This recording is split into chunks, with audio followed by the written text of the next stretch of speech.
So we'll continue this discussion again. I think I gave a brief introduction to the third of the Tattwamayananda, Shastra Yogitva. So, to give a summary of what we were discussing so far, at the very beginning of the text, the commentator Shankaracharya gives a brief exposition of what he calls adhyasa. So in English it is called superimposition. The fundamental principle, the premise of Advaita philosophy is Brahma Satyam Jivat Mithya Jiva Brahma Hivanavara. The absolute reality is one. That is one omnipresent, immanent, divine reality present in all of us. It's called Atman as the immanent reality and Brahman as the origin of the universe. Everything else in this world is Maya or Mithya. So, this is the essential principle.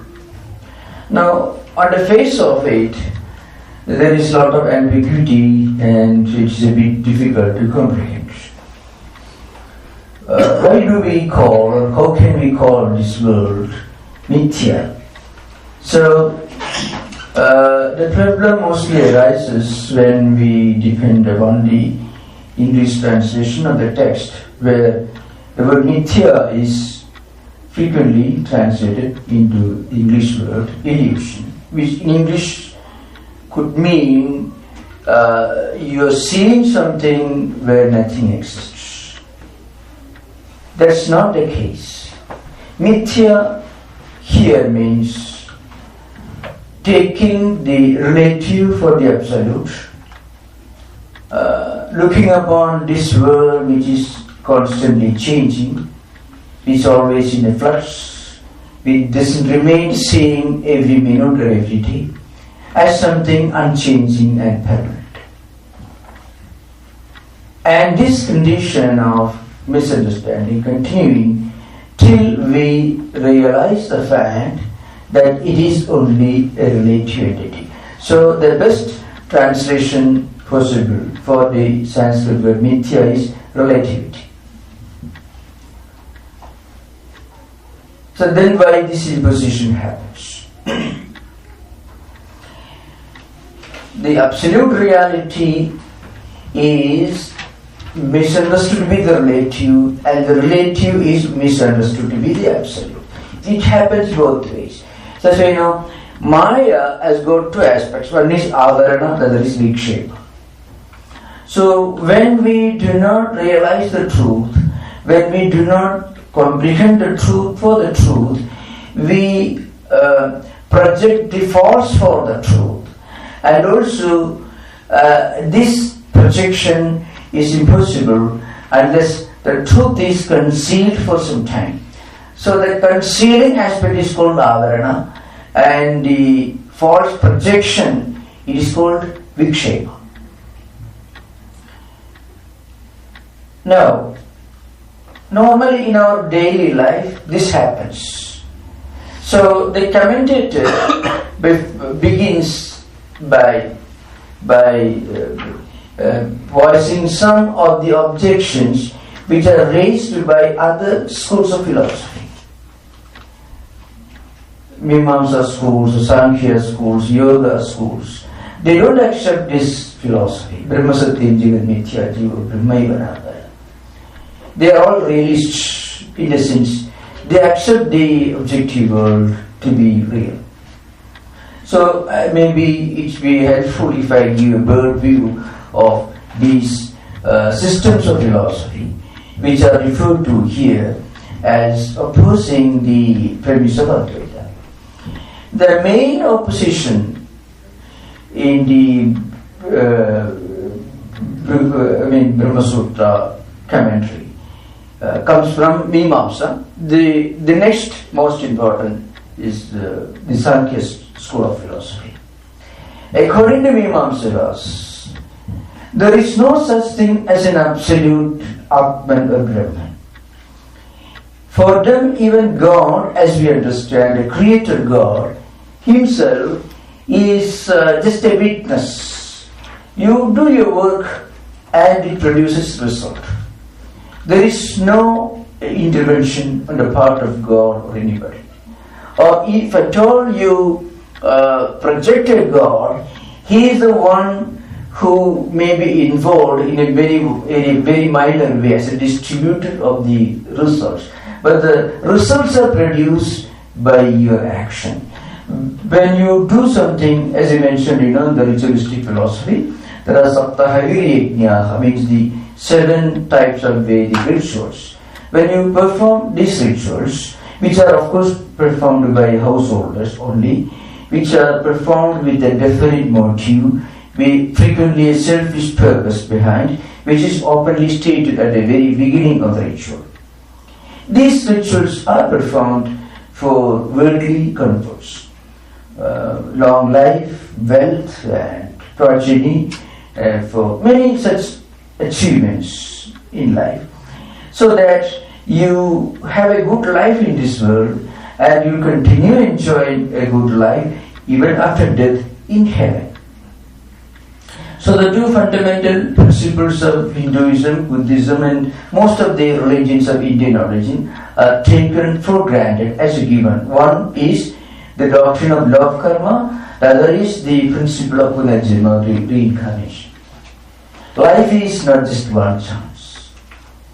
Death is not the end of the journey. Death is only a semicolon, a comma, not a full stop.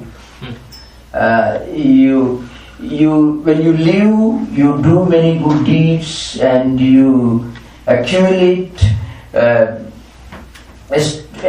huge capital of karma phalas, the results of your actions, it may be good or bad, and you are born again, you are reborn to continue to enjoy or suffer depending upon the type of karma phalas of what you have done in this life. So this is central principle, and that should be always taken for granted. Very often when I talk to people of non-Indian origin, I have to stress this point again, because in a Brahminic tradition, life is just one chance. Death is the end of everything. So that's not the case here. And Mipurvamamsa is very specific, and they are one of the main opponents in the Shankara's commentary system. So if you do some good deeds in this life, and if you have an excess of good merits of good actions, then depending upon that you are born again. Suchinam Simadam Geki Yoga Bhrashto Abhijayate. This is not true for everyone, those who take to spiritual life. So Yoga Bhrashta means, yoga in the Gita context which is used means any higher life, taking to higher life. That's the general meaning of yoga. But the Yujidhadu means union with the individual soul, universal soul. The connection, that means you give a spiritual orientation to your life, this higher life.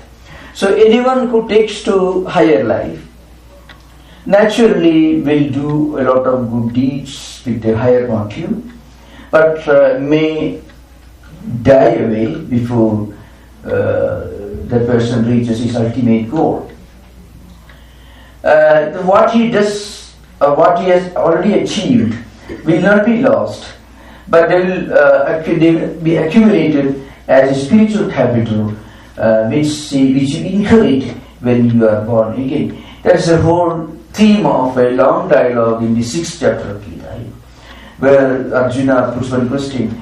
It's very crucial to understand the problems raised by Mimamsakas in understanding the theme of the 4th sutta, Tattwamayananda, which tries to drive home the idea that the central theme the fundamental theme, the whole burden of Vedic statements, Upanishadic statements, is the harmony of synthesis. That all Veda Vakyas, all the great Upanishadic statements focus on one simple truth. Sarvesham Vedanta Vakyana Brahmani Eva Tattvaryam. Bhashikara says, all Vedanta Vakyas, all the great statements, they have one theme, that is the establishment of the truth of Brahman as the absolute only reality, and everything else being relative. So Arjuna puts one question interestingly, Ayadi Saddhayo Pedo Yoga Charida Manasaha Aprapi Yoga Samsiddhim Kam Gadim Krishna Gachadi. It's a very interesting question. What it means is this. Ayati here means you have tried to practice yama niyamas, or you have tried to achieve sadhana chatushtaya, but you are not fully succeeded. You are not become a yati. So, and either you have a distraction, as it frequently happens to many spiritual seekers. When you are transferred to another place, sometimes job opportunities, many things. You may forget, you may not get a chance to continue your spiritual practices. So one may leave that behind. Or after long practices, one may pass away. So the question that Arjuna puts to Krishna is, Aprapi yoga samsiddhim kam gadim Krishna gicchati. Then he elaborates his question. And then he continues, Kachidno ubhe viprashtaha chidna brahmivanasyadi apradishto mahabahu vimudu brahmanapati. So ubhe viprashta means, see, you try to practice meditation, prayer, Vedanta, Vichara, all that, but you didn't attain your goal. And at the same time, you gave up a lot of your worldly things. So practically, you didn't have much of worldly enjoyment. At the same time, perhaps you didn't achieve your goal in spiritual life. So that means ubhaya viprashta, means lost for both things. So kachino bhaya chinna pramivanasyadi. So like a piece of cloud, patch of cloud that is floating in the air with strong winds, it may get distracted and driven in different directions, and then it may get lost. So like that, everything will be lost. This is a major question. We practice a lot of meditation, or maybe a little bit of it. Suppose we don't fully succeed. Does it really produce any solid result? Or if we don't succeed, is everything lost? Now, one of the greatest statements for spiritual seekers in the Gita comes from Krishna. Partha naiveha namutra vinashas tasya vidyati nahi kalyana kut kaschid durgatin tadagachati. So Krishna tells Arjuna, nahi kalyana kut kaschid durgatin tadagachati. Anyone who does a little bit of noble deed, either in our personal life you do spiritual sadhana, or maybe you do something to help others, karma yoga, or any noble deed which accumulates some merits. Pajivimamsa is called adrishta or apurva. So it's not just a result of yajnas and yagas, which are called adrishtas or apurva. Any noble deed, whatever good deed or bad deed we do, it produces one invisible, not so immediately felt result. There is one kind of result that is visible, tangible, immediately we experience. But another kind of result which we accumulate, which becomes a vritti, a samskara, a vasana, and again it becomes part of our character, sukshma sharira, with which we are born again in the next life. So, Krishna tells it won't be lost. Whatever little spiritual practice we do, it will remain intact. That's why, in the First sutra, Athado Brahma Jignasa. Atha here means Anandadri. It means Sadhana Chadushtaya Prapti Anandadri. As Bhashyakara says, after acquiring the necessary requisite qualifications like Nitya Nitya Vastu Viveka, Ikamutra Phalabhoga Viraga, Samadhi Sukha Sambhati Mumukshutya. Means a proper discerning mind to understand what is real and what is unreal, and upholding the real and not bothering much about the unreal. And again, a sense of detachment and renunciation for worldly enjoyments and pleasures in this life or next. And again, Samadhi, Sakka Sampatti. So already explained this morning. Samadhyama, Uparadi, Tidiksha, Shraddha, Samadha. So, and then the last and most important, Mumukshutva, means a strong desire for higher life.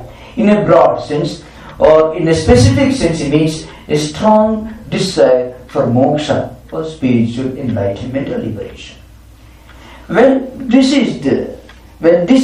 we have already, if we have already achieved, whatever we do will have a spiritual orientation.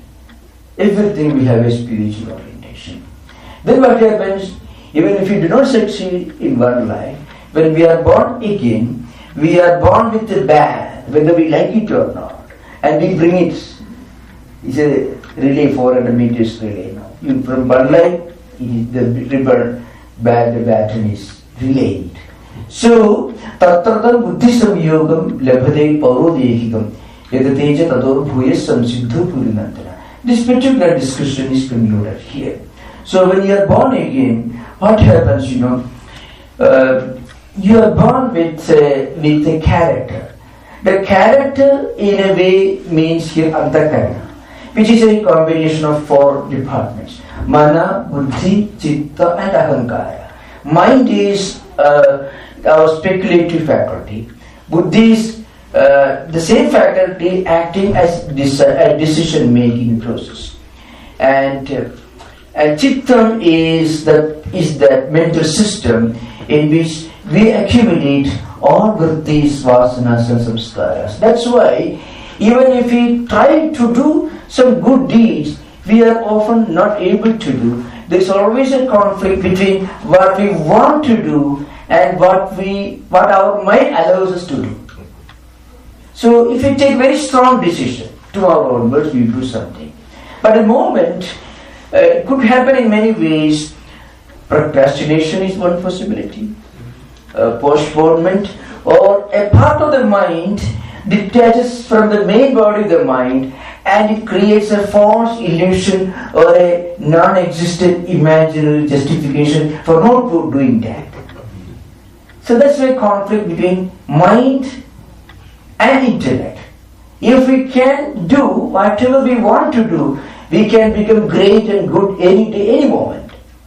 But it doesn't happen. What's the reason? We have born with a bag, and that bag is our character. Tattradam Buddhism, Buddhi here means Buddhi, Mana, Chitta, Ahankara. All these are together implied in the word Buddhi. In a way, we can say it is Sukshma Sharira, or let us say our real character. What we are is the Sukshma Sharira. Because the Sukshma Sharira contains these 4 departments. One department, mind, how we emotionally react. Another department, Buddhi, what we decide. Third department is much more potent, the Chitta, the mental system, in which we have a huge storehouse of accumulated vrittis and samskaras, impressions coming from innumerable lives in the past. When these memories and impressions are positive, then our mind will cooperate in doing whatever our intellect wants to do, if it is something noble. If the Chittam has a surplus of negative vrittis and samskaras, then mind won't cooperate even if we want to do something. So Vedanta says we should go on accumulating good vrittis, good samskaras, good impressions. So that this bank will have a surplus of good vrittis and less of negative samskaras and more of positive samskaras. So that's why when we sit for meditation, mind throws up many ideas, impressions.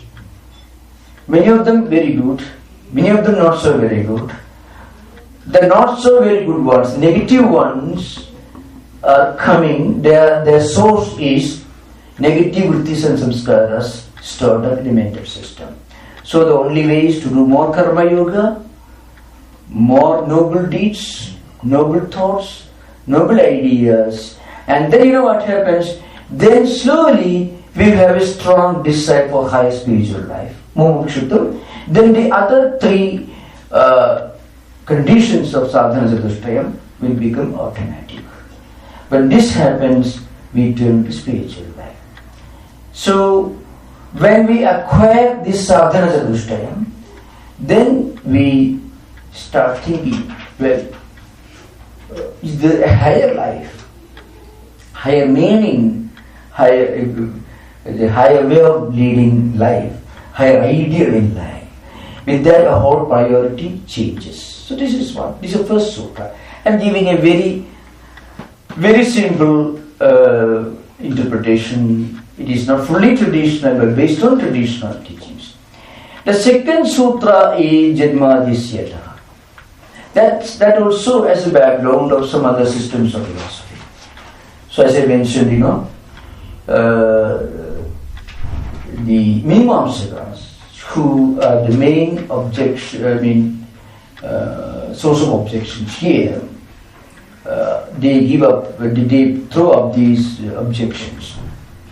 To give an introduction as to what the Mimamsa philosophy is placed in Vedanta, in the Indian philosophical landscape. So just to give a general idea, the whole Indian philosophical tradition can be divided into two main streams. One is the orthodox systems of philosophy, the other is the non-orthodox or heterodox systems of philosophy. Astika darshanani and nastika darshanani. Astika darshanas are those which uphold Vedas as either one authority or the supreme authority. Only Purvamimamsakas and Uttaramimamsas is another name of Vedanta, is Uttaramimamsa.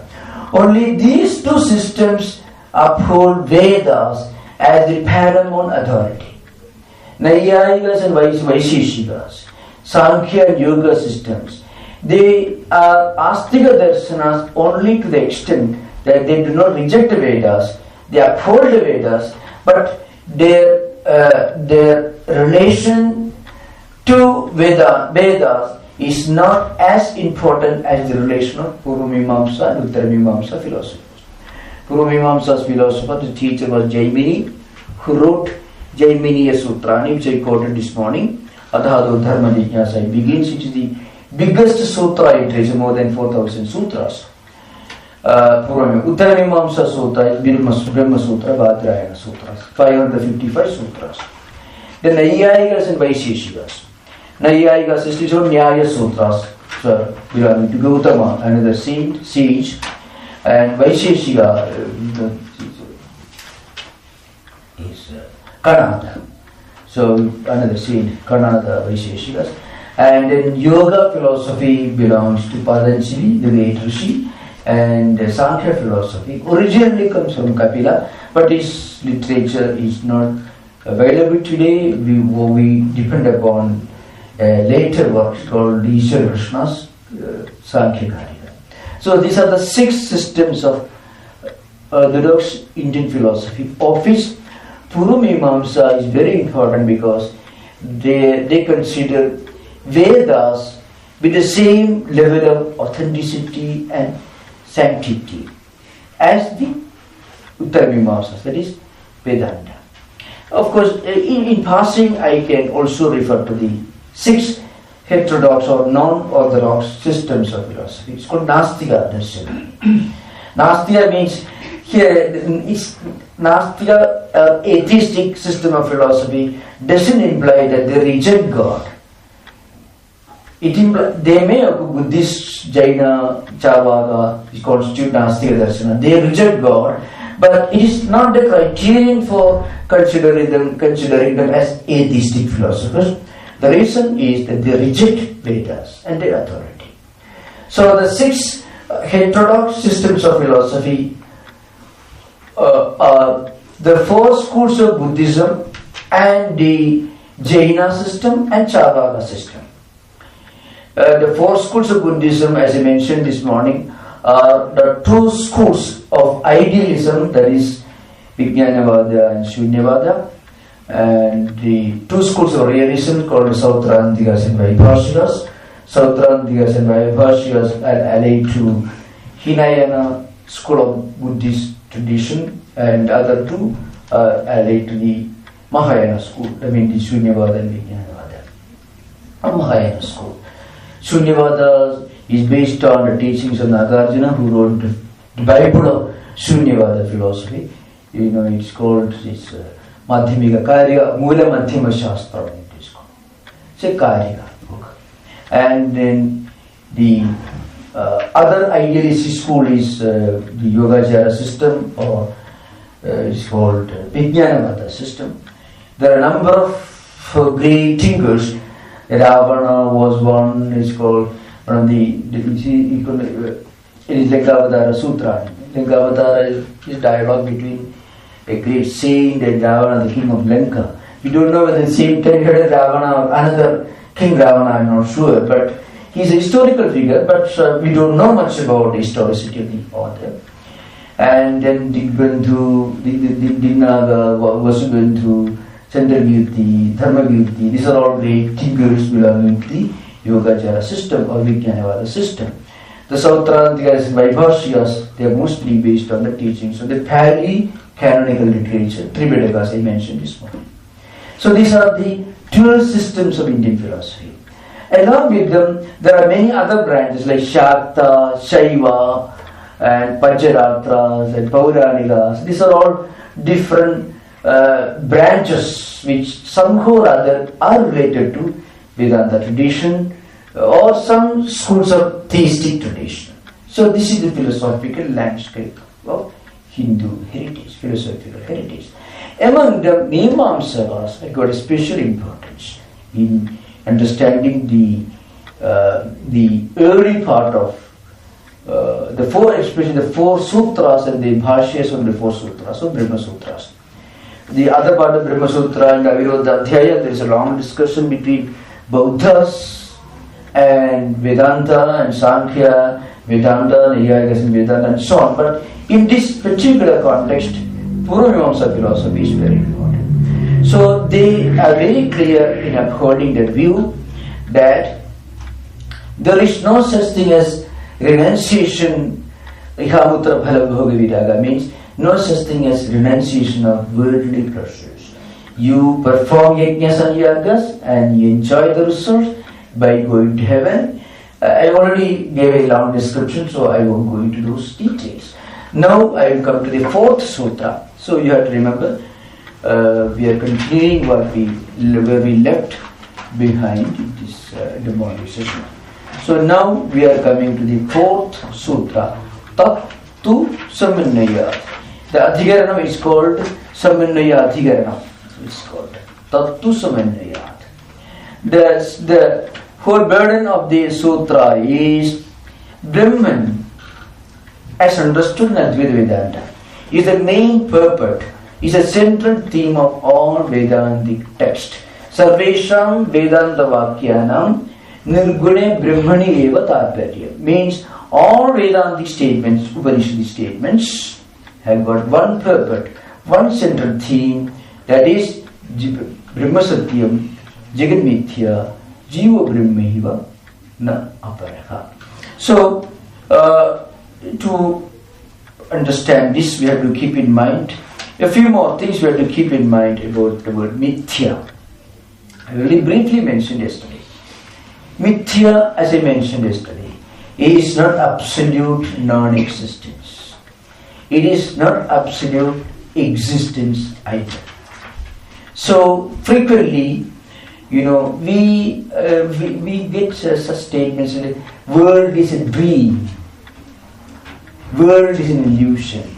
We often find, when we put ideas in English, we often find there's also a problem of language.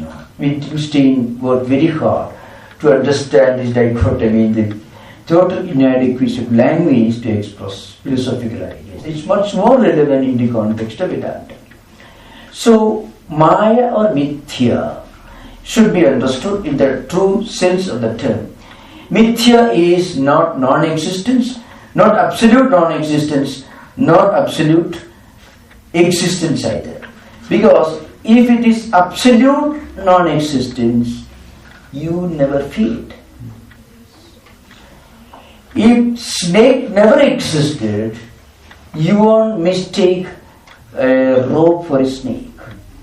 The snake is not existing where the rope lays, but snake is there in the forest. So Smriti Rupa, Purvatra, Smriti Rupa. So two words are used in the definition of Adhyasa. One is Purva, that means you have memory in your mind about a previous experience. That memory is related to an actual reality, as real as the rope that you are seeing in front of you. So that memory tells you that the rope in front of you is very similar in shape and color to the snake you already saw the previous day or the previous year in a forest or in a zoo. So this is superimpositions, is defined by Shankaracharya. Koyam adhyaso nama iti uchyate smriti rupaha paratra purodishta avabhasaha. That is, you perceived that snake somewhere else earlier. That means Purva Drishta, you have seen earlier. Paratra means elsewhere, maybe in the forest or in the zoo.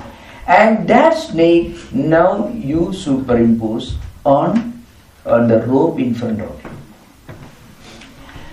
Now, here the snake is not totally unreal, but snake is totally unreal in that particular place.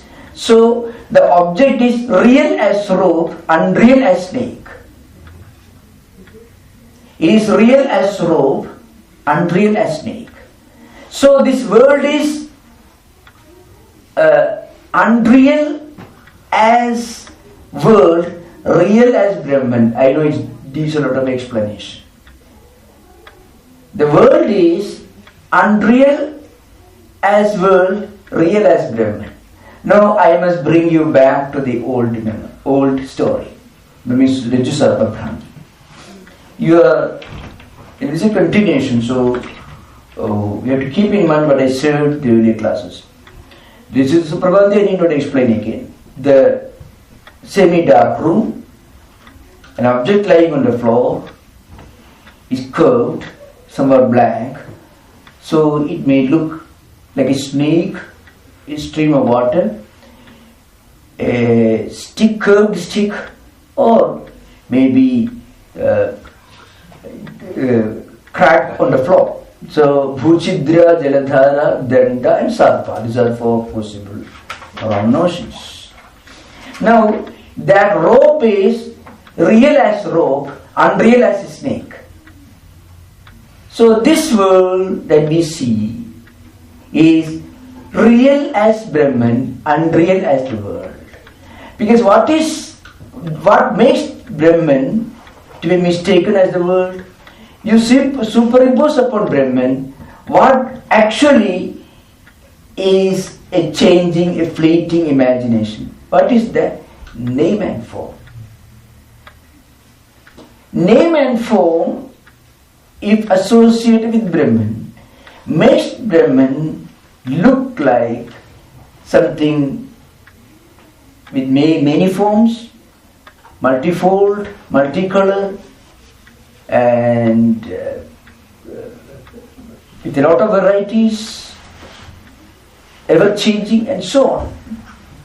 So, another example is the ocean. There are waves, waves are really unreal, but unreal only in the absolute sense, because after some time the waves have merged with the ocean.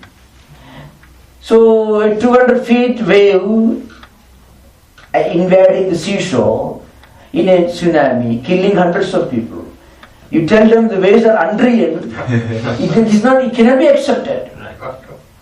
But the point is, after maybe some days, these waves have gone back and merged with the ocean.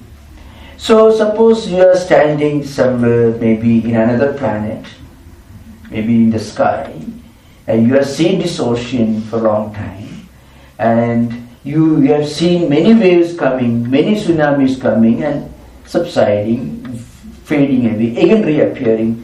So you tell you very clearly, ocean is real. These things come and go. So from the absolute point of view, this world of name and form is real only in the relative sense, but Brahman is real in the absolute sense. That's why in another work, Shankaracharya makes a point that is Srishtir Nama Brahmarube Satchidananda Vastuni Abdo Fena Divat Sarva Nama Rupa Prasarana. It comes in the Drishya Viveka. What is Srishti, what is creation? This creation that we called, that's called Mithya.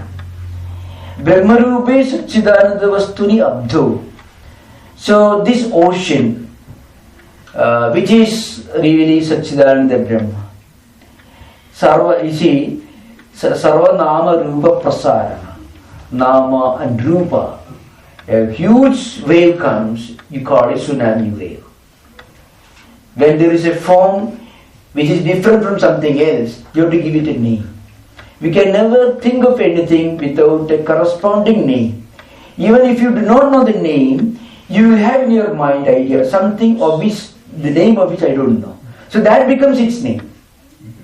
So every memory with a form is linked to some kind of naming process.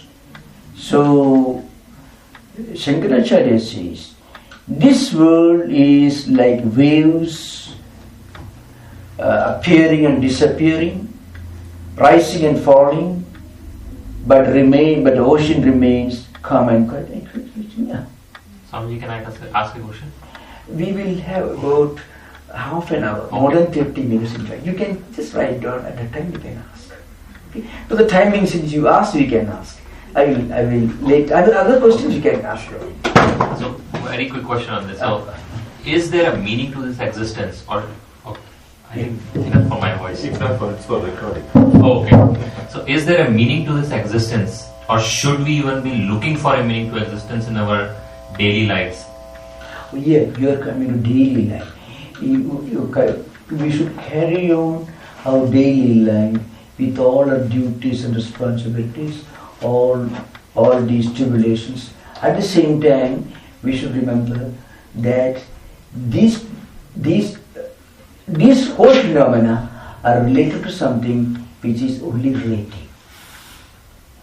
So we have a nature which transcends these changes, these empirical life. It changes, obligations, duties, responsibilities, anxieties, problems. All these are real, like waves are real. Why I'm asking is this, and it comes, I think, to everybody's mind every day, right? So, in certain way, if you don't give a meaning to your existence, you can't differentiate yourself from a machine. Yeah. So what you are trying to convey is that I can understand at a metaphysical level, it's my job, whether my wife, my husband, my children, my parents, I can keep doing all those things, take what comes, tribulations, trials, fears, anxiety, insecurity, sufferings, whatever. Yeah. But then at certain level, if I don't assign it to a meaning, or if I don't understand the greater meaning of my existence, is there a difference between me and machine? Yes, in fact, all of us attach some meaning to whatever we do, to our whole life, and all of us have got some definition or understanding as to what we actually are. It could be different from person to person. You see, let us just compare. You are asked a very, very practical question from everyday life point of view. I'm not comparing an ordinary person with Buddha. Now look at Buddha. Buddha had no problem, really speaking. In fact, his father was very particular, he should not have any problem. But a funeral procession, the face of a sick man, the face of an old man, it suddenly made him think, well, I was living in a world where everything is wonderful, but there is another phase to life. So is there a higher meaning? Life is not all that happy or pleasant, which he understood at that moment. So it was a shock to him. It did not make him upset, but it made him think for a higher reality and higher meaning to life. So it may not happen to everyone, but there is something that could happen to everyone. Along with these duties, obligations, responsibilities, everything, we can always think, is there something that goes beyond everyday existence? Is there something beyond today? Is there something beyond what we see with our eyes and what we perceive with our mind? It may not come to everyone. Very often this comes when you come across a kind of indiscrepancy, something that you don't find an answer for. See, in life, in BrahmaSutra also, in life, when we are suddenly confronting a situation which defies all previously known logics, you work hard, you help everyone, and you get the opposite result, which really contradicts the logic of mathematics or physics. 2 plus 2 is 4. It doesn't happen in your life. 2 plus 2 is 4 is alright mathematics, but in life 2 plus 2 may be anything else. Because that kind of reciprocity, that logical sequential formula doesn't operate in life. At that time we look for higher meaning. Then we look for a meaning that transcends both good and bad. Because you do everything good, you get the bad result. Really, it contradicts, it defies the logic of mathematics, the logic of physics. All the logic that we are familiar with is completely negated when this happens. And this happens to many people. This sometimes takes people to music, to painting, and higher people takes to mysticism. That's what happened to Buddha. In yoga it's called parinama dukkha. When you are actually, dukkha is not grief. Dukkha here means a desire for higher meaning in life is what is called dukkha here in this particular context. So when this happens, you start reading philosophical books, mysticism, and then you find, well, there is something where I can find an explanation for this contradiction, which cannot be explained at its level. So it needs an explanation at another level. We call it spiritual level. But intellectually becomes incomprehensible, becomes comprehensible at a spiritual level. And then we find, it's the nature of the world. Is the nature of? Nature of the world, nature of life. Because this non-definability, indescribability, itself is part of predeterminism in life. Predeterminism is the opposite of indescribability. But this indescribability becomes part of predeterminism in life. Because life you plan everything, but every plan sometimes may go wrong.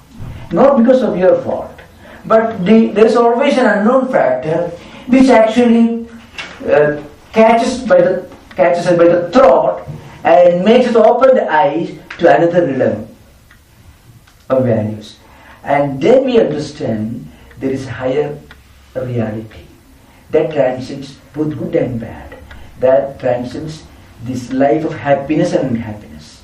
And that's a real meaning. That is what is called an all-pervading spiritual reality. When we are linked to that, then this question will not be a question at all. Not that we get an answer to this question. We'll be looking back and we'll be laughing at ourselves. How stupid I was to worry so much about these problems, because this is natural in this world. It's just like, a man sitting on the seashore. How foolish it is for all these waves to rise and fall. It's the nature of the ocean to do that.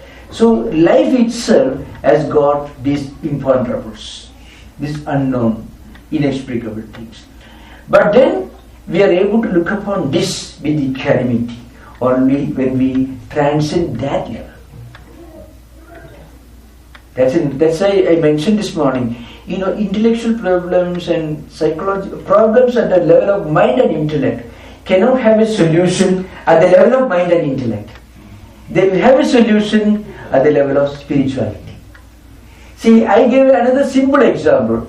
See, if you are a great musician, a real lover of music, suppose you have a small injury in your hand, that day you will not forget to play your violin. You are able to transcend the pain that you feel on your right hand, which is somewhat injured, let's say, something. Or you have stomach pain, let us say. But suppose you did not have this link to music, then you will be suffering at the physical level. Okay, this is the mental level. But suppose you are a great scientist, not a professional scientist who works for his salary, but somebody like an Einstein who is also a seeker of truth. Part of his scientific mission was quest for truth. When you become such a scientist, even a problem, worry or anxiety at the mental level, you transcend. Beyond the mind, at the intellectual level, not that this problem doesn't exist, that problem becomes a no problem. It ceases to be a problem. Now, when you are linked to this higher spiritual quest, even problems at the intellectual level cease to be problems. So there is an ascent to our own consciousness, really speaking. So this text gives you, whatever we do in this empirical world, in our everyday experience, along with that, at the beginning we should keep in mind, we may not have experienced it, but at the beginning we should keep in mind, as an idea at least, there is a higher dimension to my life. Higher meaning to my life, and there is higher meaning to what I do. When we are linked to that, then we get the real understanding of what the real meaning of life. When we are linked to that, the first experience kind of inner equilibrium, mental calmness.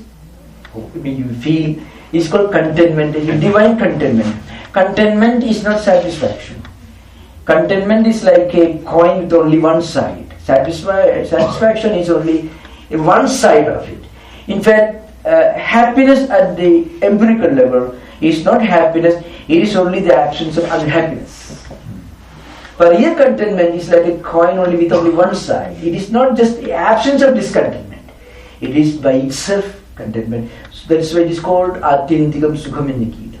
Sukham Atyantikam Yedha Buddhigdhakimati, which is it transcends intellectual, the mental perception. We will discuss this later. So, okay, thank you. Thank you. So, please remember, we will have a session exclusively devoted to question answers. So, I just wanted to, because I don't remember seeing you earlier, so I didn't want to disappoint. We will have questions later. Eh?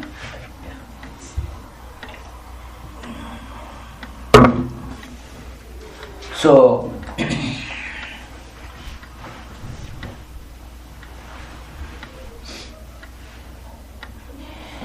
so to understand this BrahmaSatyam Jagat Mithya, Brahman I already explained. Mithya, as I mentioned, therefore there are many definitions. There are 5 definitions which I can read out, but I shall explain in a general way. Sadasatta Anadhikaranatvam Mithyatvam is Panchapadika, that is Padmapada. Pradipannopadu Taraikarika Nisheda Prayogitvam va Mithyatvam Jnana Nivaktitvam va Mithyatvam. It is called, Prakashanandeti Vivarana. And Sarvasya Swasyanistha Atinda Bhava Prayogitvam va Mithyatvam Chitsukhi and Sadviviktatvam va Mithyatvam.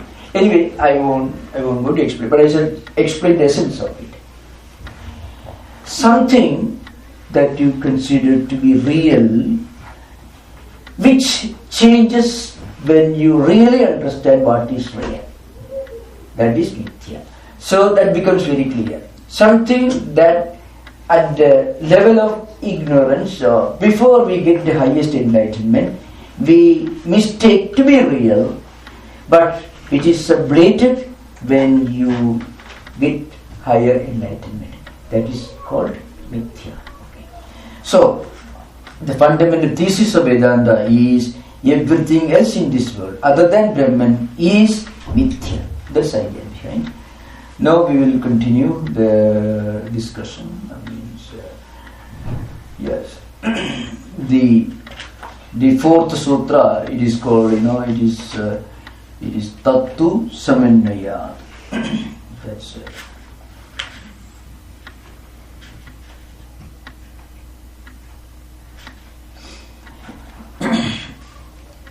So as I mentioned, this sutra tells us that all the Upanishad statements essentially have got one central theme, that is the statement of the fact that Brahman alone is the reality, everything else is mithya. And there are many statements in the Upanishadic literature, in the Vedic literature, and Mimamsakas on the one hand tell us that statements which do not directly include an injunction for an external ritual have no meaning. So amnayasya anarthakyat, that's means because this amnaya is Veda is meaningful only to the extent that those statements contain a direct instruction for a ritual. Now, as I mentioned earlier, Vedantins views totally different. They make it very clear that all statements which have got a direct instruction or injunction for a ritual are for that very reason are subsidiary or of less importance than those statements which proclaim the unity of truth or the reality of Brahman. So I shall try to explain this. It's a huge literature. There are different kinds of vithis. Vithis are injunctions or statements. So, Surga Kamo Yajeta is often frequently think. Those who want to Surga, those who want enjoyment after life, after this life, those who want to enjoy life in Surga, they should perform Yajna or Yaga, Veda, any Vedic ritual. When you read this statement in a scripture, who feels that he has a duty to follow this injunction? Only those who want to go to Surga. So, the relevance or importance or application of the injunction is directly linked to the adhikaritva or spiritual fitness of the person who reads it. Otherwise, there is no connection. But Mimamsakas do not accept this view. Vedantins say, if you want to go to Surga, then naturally when you read this, immediately you will purchase, you do shopping, you buy, you procure all ingredients necessary for this ritual. Because you want to go to Swarga. And you have your house, your financial status, all these things are conducive, positive, so you will do that. But what about those who care a damn for physical comforts, worldly enjoyments? When they reach the same statement, how they feel, or they don't care for it. So very often the meaning we derive from scripture depends upon our own adhikaritva. This statement is projected by Vedantins to contradict the views of Mimamsakas. Mimamsakas make it very clear that everyone should perform yajna and yaga. If you have got enough financial resources, and if you are not a kana, if you are not blind, if you are not lame, if you are not too old, or if you are not too dull, if you are any ordinary human being, then you should perform yajnas and yagas. For those who are Badhira, Kana, Kubda, like the number of wonderful adjectives are used by Mimamsa texts. People who need not perform yajnas and yagas. Too old, blind, or dull, or lame, such people need not worry about these rituals. All normal people who have got resources should perform yajnas and yagas. It is compulsory for everyone. On the other hand, Vedantins say it is not compulsory for everyone. That's why Vedantins say anyone, Grihadva, Vanadva, Balyadva, Grihadva, Vanadva, yet Ahareva Viraji, Tat Ahareva Pravarji. The Pravarjanam means giving up all these worldly comforts and going for the highest spiritual value, spiritual truth, spiritual realization. This can be done from your childhood if you have got it. How do we understand this? When we read the statements like Vidhivakyas, which ask you to perform yajnas, you will care. See, just like, so there are many examples given here. Suppose you pick a statement. You have those who qualify, those who satisfy the above mentioned conditions should apply for this job. You will apply only when you consider yourself as fit for giving an application and also with desirous of giving that job. Otherwise you won't apply for it. Otherwise that statement, that job advertisement has no value for you.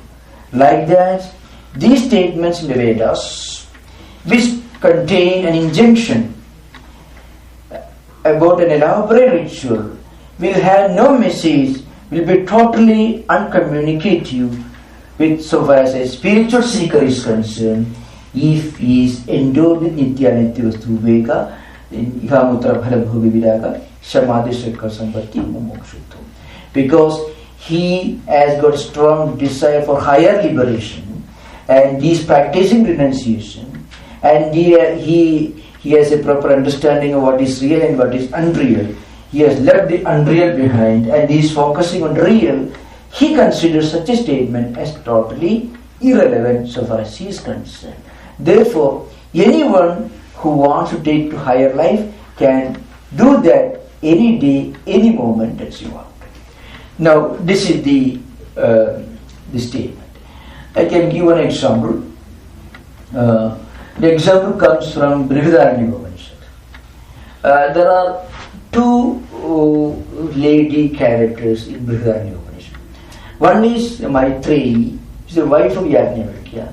Another one is Gargi, who is a great philosopher and saint of Brihadaranyaka Upanishad tradition. Now, there are many dialogues. There are two important dialogues between Gargi and Yajnavalkya. Gargi puts questions, Yajnavalkya answers. In another dialogue is there between Maitreyi and Yajnavalkya. When Yajnavalkya announced to his wife Maitreyi about his intention to take to higher spiritual life without worrying about the worldly obligations, etc. Yajnavalkya made one statement: I shall make you the inheritor of all my wealth. So that's the promise that will tell you. So Maitreyi didn't bother. Then she asked, will that wealth make me immortal? Will that wealth, do you think that wealth that you are promising to me will make me spiritually enlightened? Then Yajnavalkya said, no. Then I don't bother about it. That's my Maitreyi. Another example you find in the Krishna Yajurveda, that is in Taittiriya Upanishad. The same idea of human evolution in search of spiritual meaning, when you mentioned that, is given here. I don't want to go into the details. The Tattwamayananda, it's in the form of a dialogue between Yama, who is a spiritual teacher, and Nachiketa, a small little boy. Nachiketa's father was famous for his charity and also was a great ritualist. So his name itself was Vajasrava. Means he has great reputation as a great ritualist and as a philanthropist. So one day the father, this old man, he was making a gift of all his wealth to the needy people. It's called Sarvasva Dhanam. So Sarvasva Dhanam is the particular ritual in that particular yajna. It's called Vishwajit yajna. Vishwajit means if you perform that yajna, then in this life or next life you become an emperor. So you acquire Vishwa means a lot of wealth. You become very rich, or you become you win the whole world. A literal meaning means you become immensely rich if you perform that ritual. So this man wanted to have that result, and he was performing the ritual. So the most important part of the ritual was Sarvasva Dhanam. So Sarvasva is good to mean all your wealth and also the most important part of your wealth. So this man, Nachiketa's father, was a tricky type of person, you know. So he selected all the bad cows, old cows, which may not give milk, which cannot eat anything, and he made a gift of these cows to people around who gathered to accept gift from him. So Pidodara Jagdadruna Jagdadoha Nirindriya. The four adjectives are used to explain the type of cows he was making a gift of to people. That means to cows which cannot drink water anymore, which cannot eat cows anymore, which don't give milk, anything like that. So Nachiketa, the little boy, 5-year-old boy, he understood. See, you can see the contrast between his father and the son.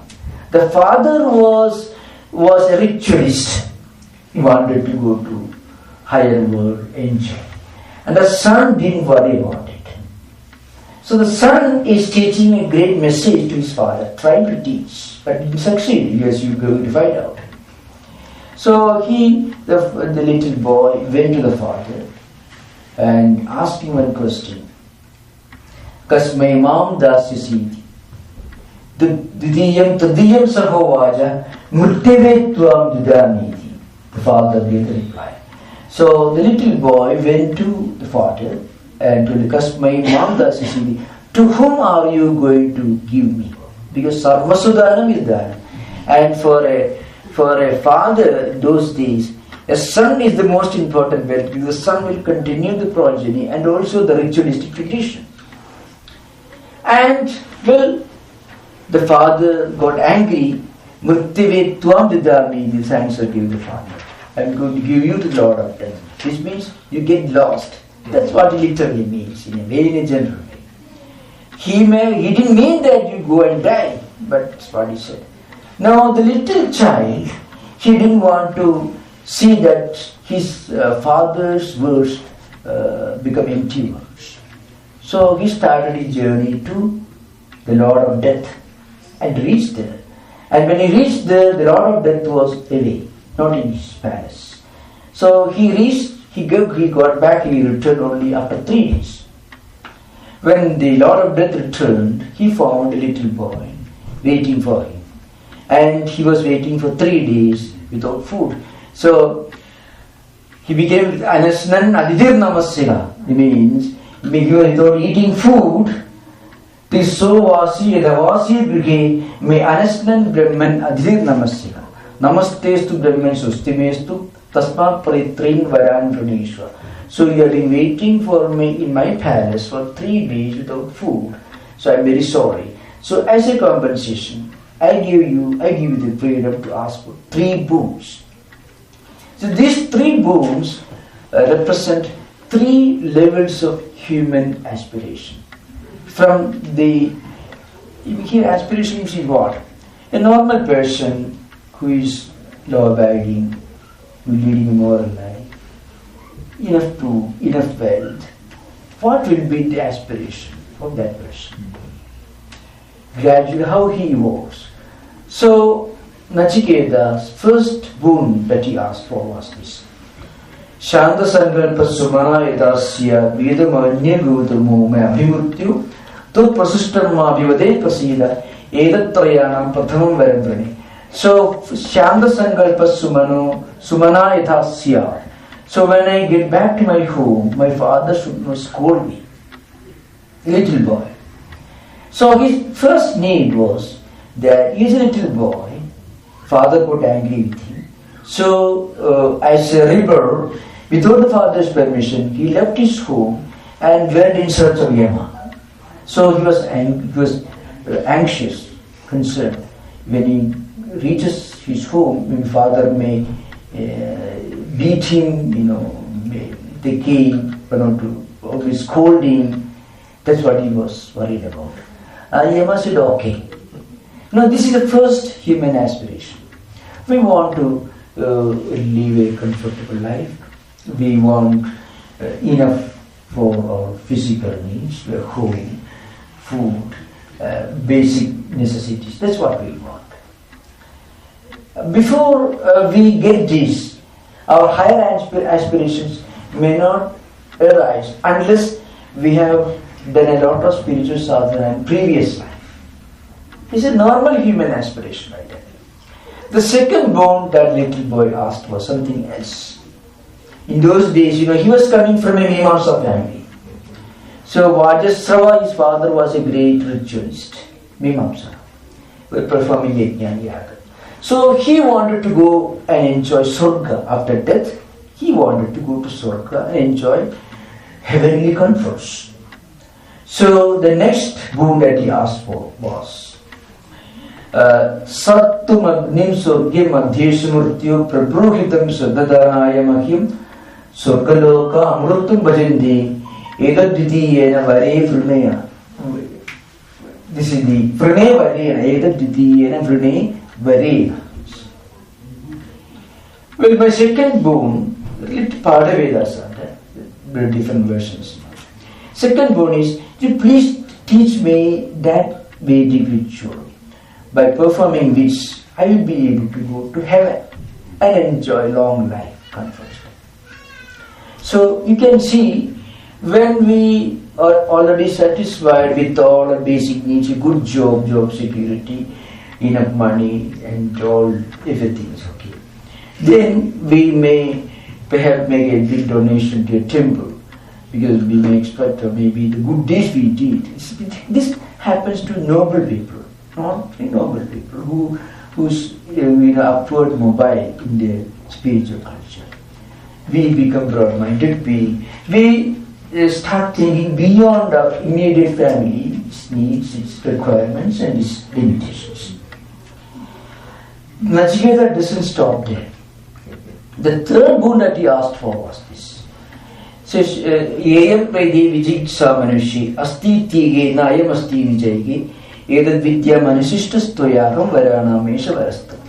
Third boon was this. He said, look here, now I get a lot of information, I hear a lot of things about what happens to a person who dies. Some people say that death is the end of everything, nothing is left. And some people say, no, something is left behind. even when the body perishes. Please teach me this truth. You are the one who should teach me. I should be taught by you this.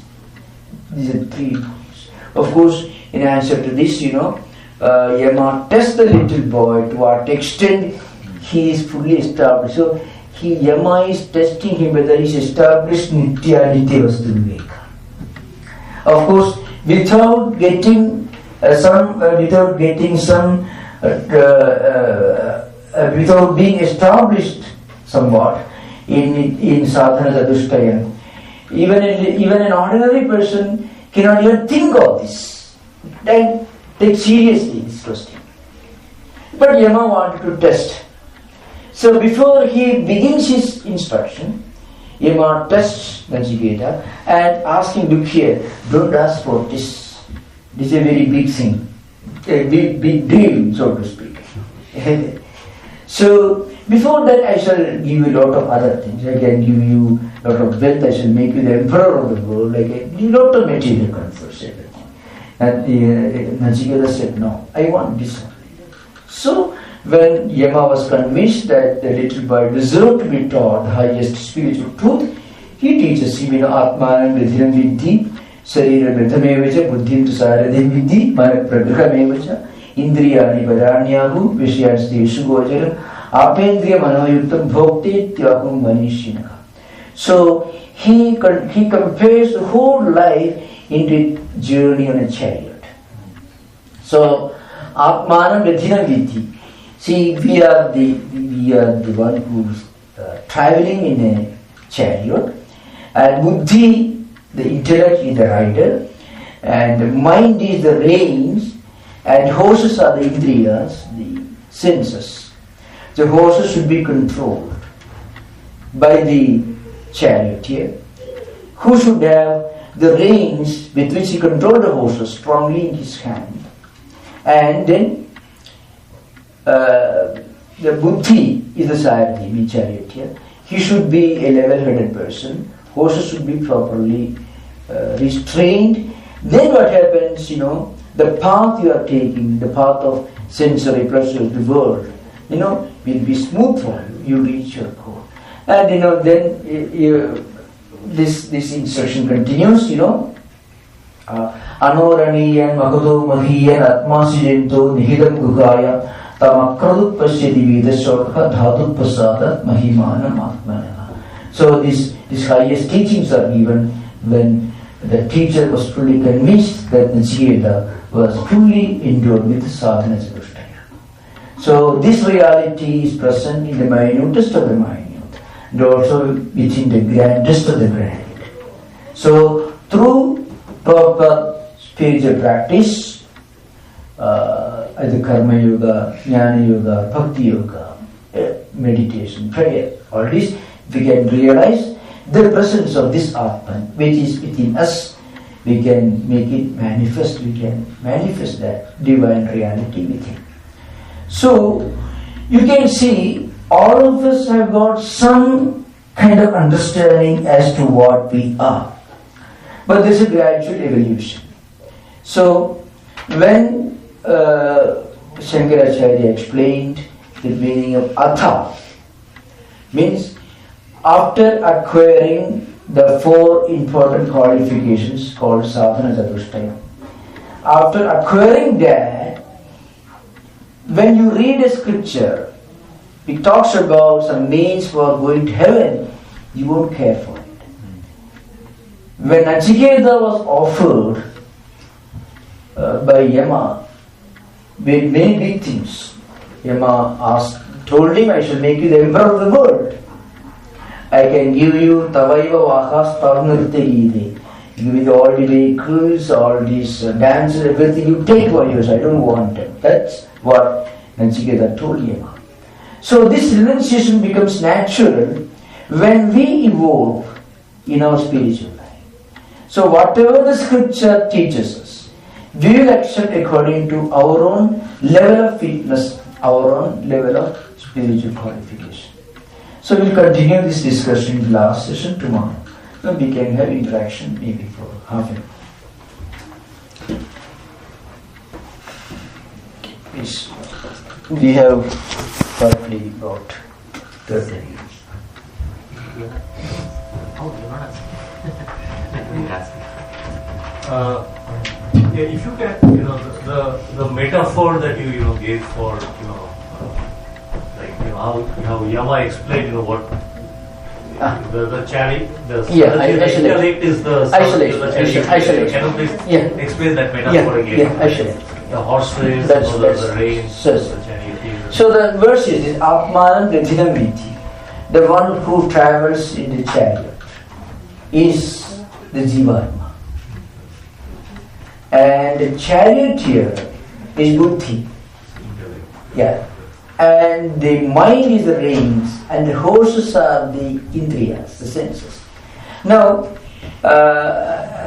unless the horses are well restrained and controlled, you won't reach your destination. So, controlling the horses, we need the reins, the mind. And the mind should be safely in the hands of the intellect. So, if the reins are broken, the rider won't be able to control the horses. So, but then how to properly control the horses? The rider himself should be linked to his spiritual dimension. That's why I mentioned earlier, even to have a state of healthy mindedness, even to be fully healthy, to have full mental health, we need a spiritual link. That's an important point, remember. Because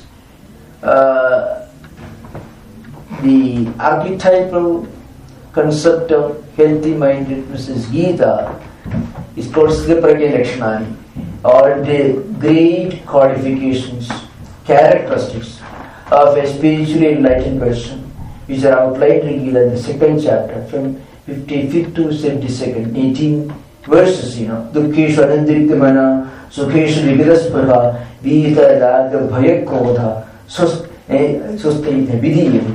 Siddhaprajna sadochire, I would say Sustaita vidiyate in modern context. Vigraspaha sustha. Sustha means mentally and physically healthy person. Gita says Siddhaprajna tadochire. That version says Dukkeshu anandiriktamana, Sukheshu vividaspaha. So both go together. See, we don't feel lost when we have a problem, and we don't feel overjoyed when everything is going on fine. And Vita Raga Bhaya Krodha. So Raga Bhaya and Krodha. So giving up all these three. Raga means sometimes, we will have an extreme obsessive attachment to certain things. Even when we are fully convinced it may not be right, may not be good for us, still we be in a state of mental or spiritual slavery. It's called attachment. So attachment should not be taken in this literal dictionary meaning. Attachment has got an element of spiritual slavery in it. So, raga is that. Then, bhaya, fear. There also, we may know it is totally rational, but some kind of inner fear. And then, anger. Raga, dvesha, both can be irrational and can be obsessive. So, you always find this, at the back of the mind, we know it is irrational to be attached like that. Attached means to be obsessed. The obsession that should not be forgotten. Otherwise, the word attachment is not bad in modern Western context. But the Sanskrit word asakti or asaktam, and all these words are used. The asakti means a kind of extreme attachment to the point of becoming spiritually and mentally enslaved. You lose your mental spiritual freedom because you are linked to that, you want to get out of it. This state is called asakti and is called attachment. Yes, strong attachment or desire which might cloud your judgment. Right? Yeah. And its opposite is again, its opposite with the same obsessive attachment, negative way. Means you hate a person, you dislike a person as in a very obsessive manner, without any reason. So Vidaraga, Bhaya, Krodha, no anger. Anger also can be an obsession like this. So it's the practice. That's why Dukkeshwar Diktimana, Sukheshu Vigidaspraha, Vidaraga, Bhaya, Krodha, Siddha Prakyastadojali.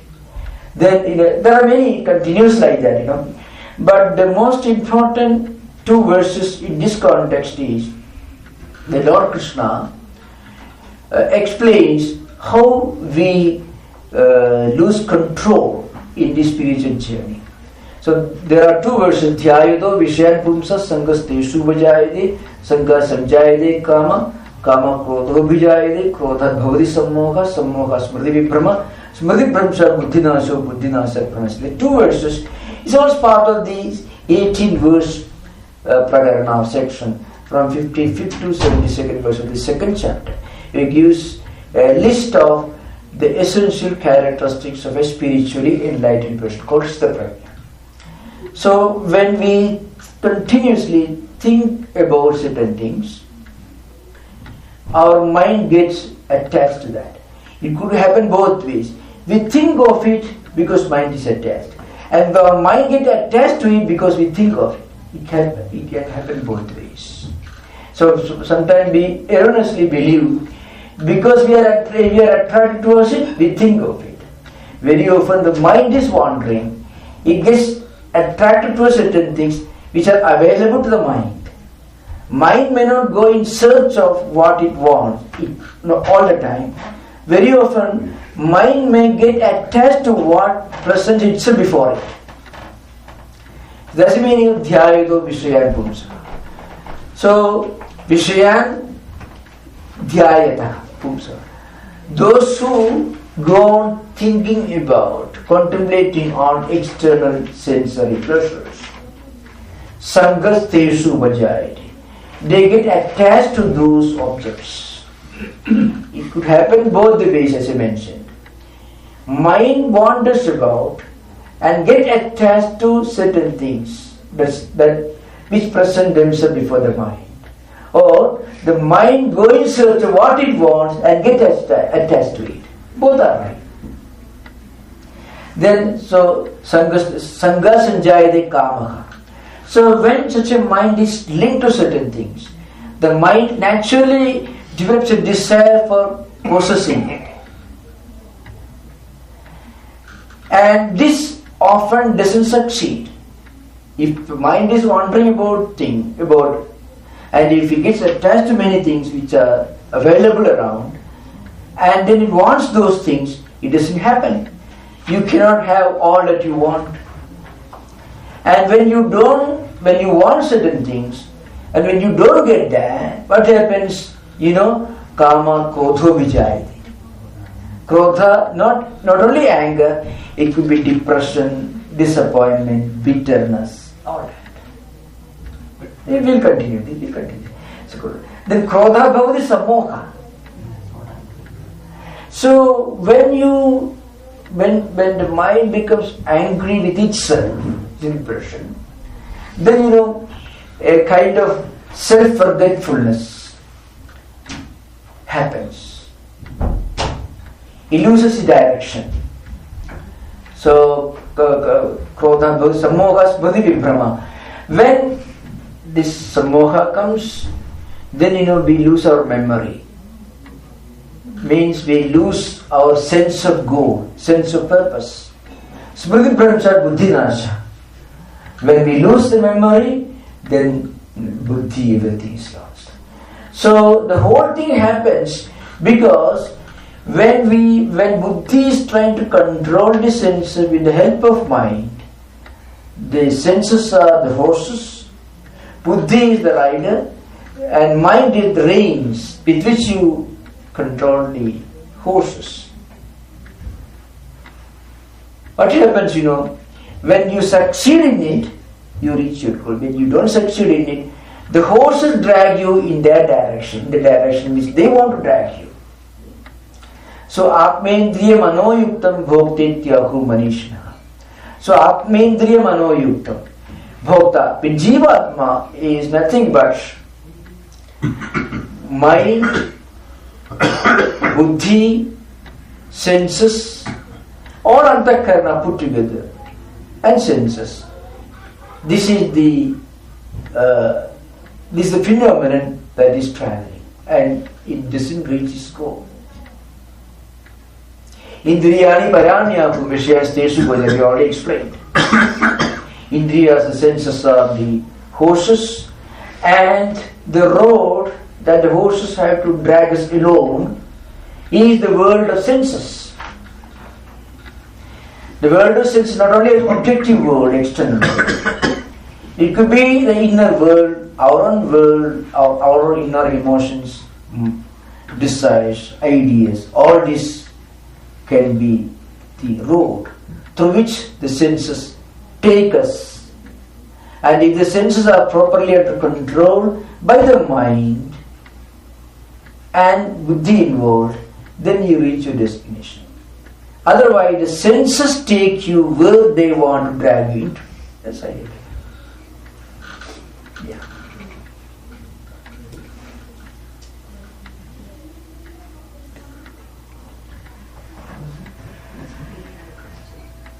An example, I can substantiate this is a very important theme in the Tattwamayananda, and this is linked to the sadhana sadhushtaya and all that adhanda first.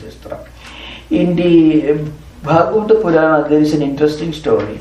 So, I have mentioned earlier, I don't know this time or somewhere else. How mind frequently loses its ability to control the senses. So there is a story of Jadabharata. He was a great king, and he became old. He was a great, powerful king, very noble, well-educated, a great spiritual seeker. Such a person, a Rajarshi, means Raja, Nastara. He was a king, so far as energy, dynamism, efficiency was concerned, and he had the demeanor of a sage. So he was such a great man. When he became old, he wanted to take to Vanaprastha life. So he renounced his kingdom, his comforts, everything, and he went to a forest. And he put up a hut on the bank of a river and stayed there, spending his time in meditation and spiritual practices. So many years he lived fully absorbed in meditation, spiritual practices. His son, eldest son, became the emperor. They were ruling, and everything was fine. So one day it so happened, a female deer was being chased by a lion, and as it ran, he crossed the river, he jumped over the river, across the stream, and in the process it gave birth to a little baby deer, and it fell in the water. It was being drowned, and the female deer reached the other bank. It collapsed and died. So he cannot save the deer. The king saw this sitting in front of his hermitage on the bank of the river. Now what should the king do? The king should be certainly compassionate. He should. He is a great sage. He risked his life to save the baby deer, and he did succeed, and he saved the baby deer, and the deer started growing in the forest hermitage. Now, in course of time, slowly the king forgot his own status as a spiritual seeker. He had left his sons behind, his comforts, his palace, his obligations as a king, everything was left behind, and he had come to the hermitage to live the life of a mendicant. He acted as any noble person would do. He saved the life of the baby deer. But slowly he became lax or negligent in his own spiritual practices. So his mind was always thinking about what will happen to the little baby deer. Some lions, wild animals, predators, they come and kill it. So already happened once. So he was very much concerned, as any noble person will do. So thinking about a deer, one day he passed away. And he was born as a deer. Next life.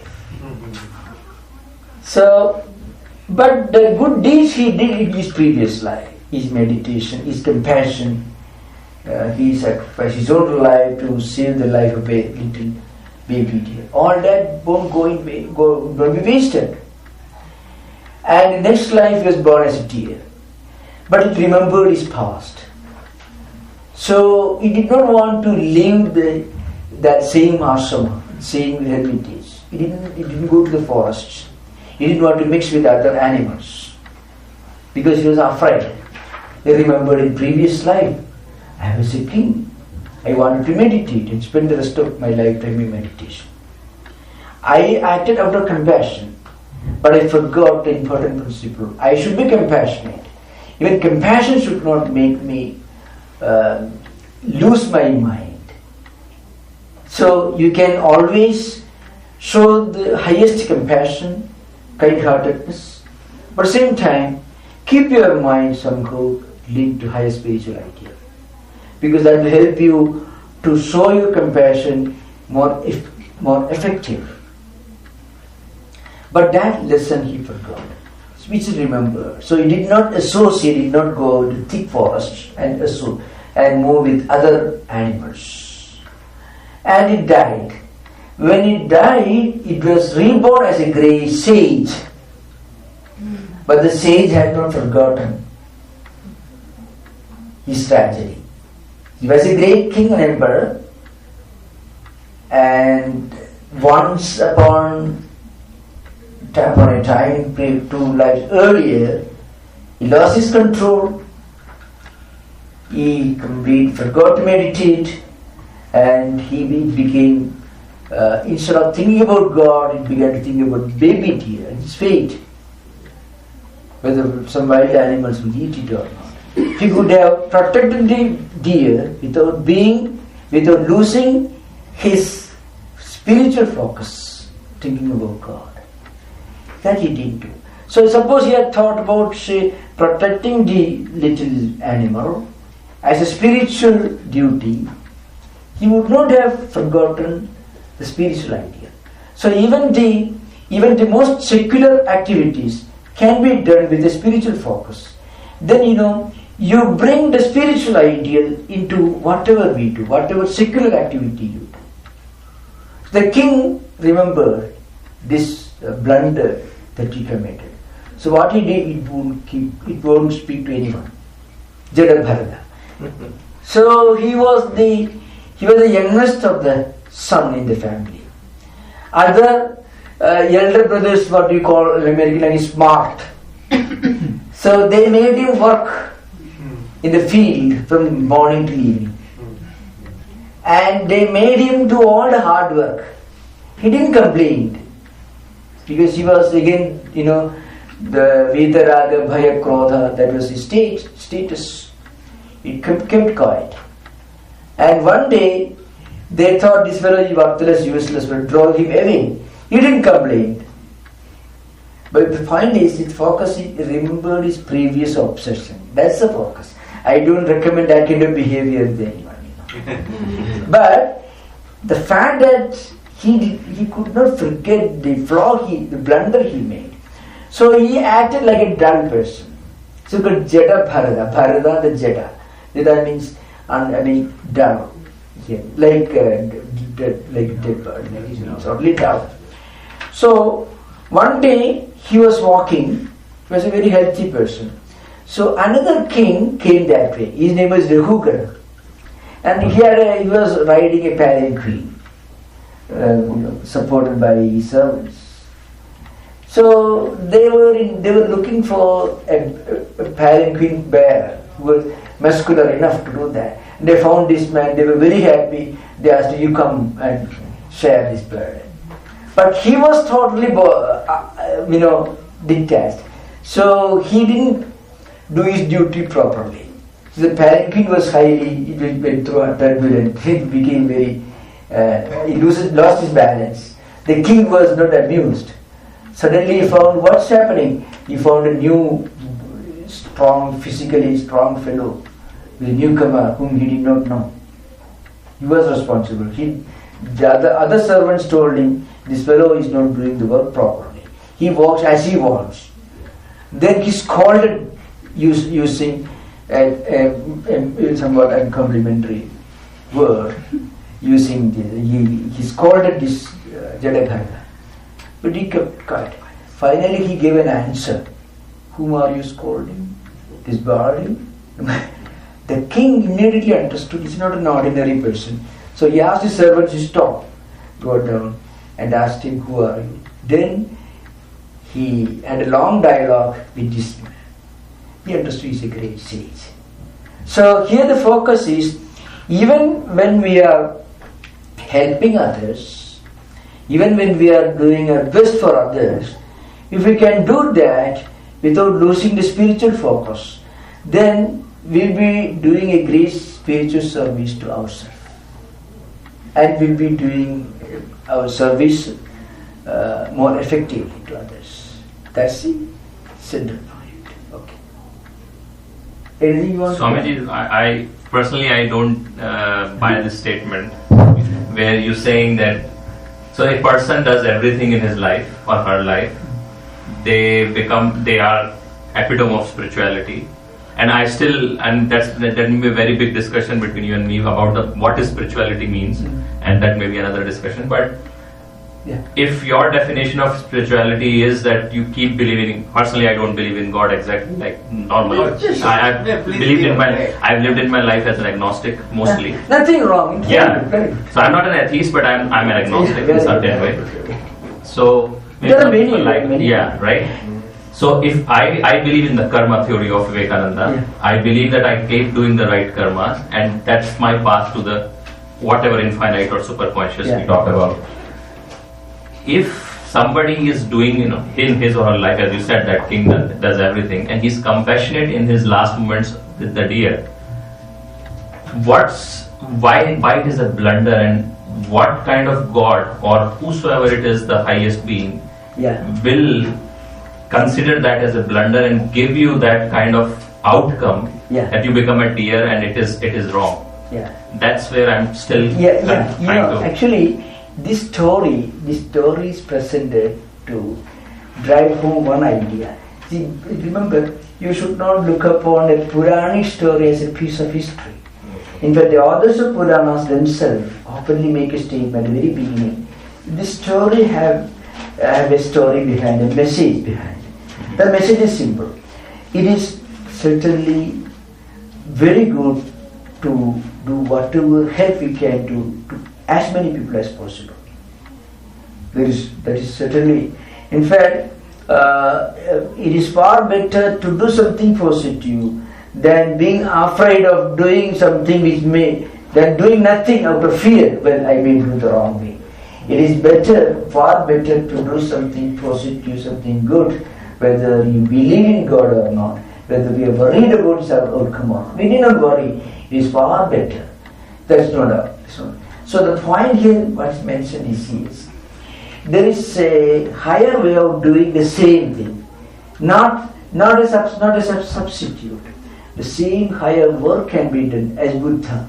So when the Bhagavad Purana illustrates the story continues like that, So if a person can do all the service,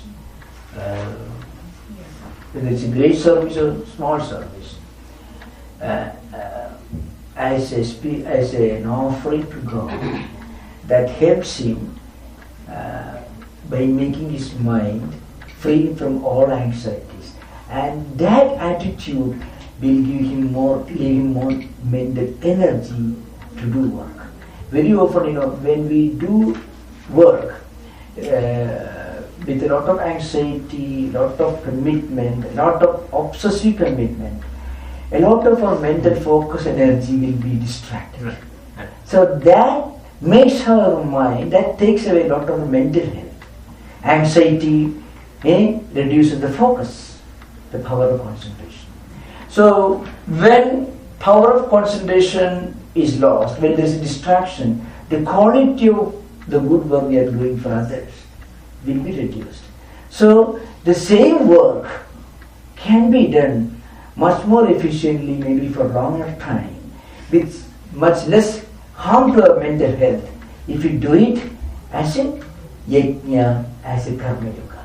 That is the focus. I tell you one thing, karma yoga, for practicing karma yoga, you need not believe in God. That's an important principle to remember. Remember, very, very important. For practicing karma yoga, you need not believe in God. You may believe in doing good for others. That itself is enough for you to become a humanist. You can even become a spiritual humanist. If we can spiritually enrich this karma yoga idea by bringing the detachment idea. Detachment here means, lack of obsessive attachment. That's the meaning of detachment. Because it gives us a lot of mental energy, and we are able to focus with greater concentration, because our mind is not anxious, not worried about the result, what happened. So the whole focus can be done. But one of the reasons why many of these great spiritual teachers could do so much within a short time, they didn't have worry much about it. Because when we do a work, it may be good work, doing good for others, with a lot of worry, a lot of anxiety, we may lose a lot of mental energy, and because anxiety takes away a large percentage of mental focus and energy. When we can do the same work without any anxiety, work becomes more effective. That is why there is a statement in the Gita, Sakta karmanya vidvamso yatha kurvanti bharata gurdiya vidva tatha asaktaha chikishuku loka sangraham. This can be practiced by any agnostic who has got a noble mind. It gives the distinction, it lays down the distinction between an ordinary person who doesn't care for this karma yoga idea but wants to do good things, and a great karma yogi who is practicing karma yoga, who is also doing good things. The difference is this: a karma yogi does all these because he gets more energy, more focus, because he is asakta. He is not obsessively attached. So when you are not attached, anxiety is zero. It is not indifference. Yes. It is not indifference. So in the Sanskrit, in this sloka, the word tatha is used. You know what it means? It means with the same enthusiasm, efficiency, drive and push, not workaholics, but professionals, with which a Bill Gates does his work, or Henry Ford did his work. With that kind of high level of professionalism and efficiency, if you can do your work with total detachment, it is called karma yoga. So efficiency is important. The same efficiency with which an ordinary person does with so much of obsession, so much of attachment, so much of efficiency. That efficiency, that professionalism is retained, but the obsessive attachment is absent. That becomes slavery. Actually. Yeah, that becomes slavery. Yes, Swami, there may also be a moral dimension to that, right? So if you are doing an action and you want to reach a goal, the goal becomes more important. You need a purpose. Unethical. I understand. You need a purpose to reach the goal. Yeah, you need a purpose and a sense of goal. That's true. So when in karma yoga, you can have a goal, doing good for others. That's why karma yoga is one important spiritual ideal which could be practiced by an agnostic, even an atheist. So if you listen to the writings of the teaching of Richard Dawkins, now he is supposed to be the world's most celebrated atheist. But he sometimes say he's an agnostic, not an atheist. He asserts that he's not an agnostic. And this is a different debatable question. I'm not entering that subject. So the point is, many great men who are not traditional churchgoers or temple goers are great humanists. So humanism gets a spiritual orientation when it is enriched by this ideal of non-attachment. So we'll continue the discussion tomorrow. Okay. We'll continue the discussion during question and answer tomorrow. I just wanted to say that just by believing in God, you're not a good man. That doesn't make No. It does. Most of the people in our country in this age, they think that just by going to temple and believing in God, that they are doing great stuff. Yes, but at the same time, that's not at the same time, I tell you, if you could find people like Vivekananda and many others who, according to them, they became great because of their faith in God. Now, I would say faith in God has a tremendous potential. So, remember, by giving up God, you don't become anything better. So, frequently, I see there is a deception in it. If you can give up God after becoming a Buddha, you're alright. Otherwise, you will be. That's an important point. There is a big risk in that. If you can become a Buddha and then give up God as he did, no problem. That's what Buddha did. Buddha meditated and he realized, and he was an agnostic, not an atheist. An agnostic is not one who denies God. An agnostic one who is, I don't know God much about God. I don't know that God exists or not. He's not even indifferent. He doesn't bother. And there are many great good men who belong to that category. So, I would say, if you have an option between becoming a Buddha and a great person and a church or temple goer without doing anything, better be a Buddha. Right. So tomorrow we can continue this discussion. Already 9 o'clock, we have exceeded the. I just have a small question. Please.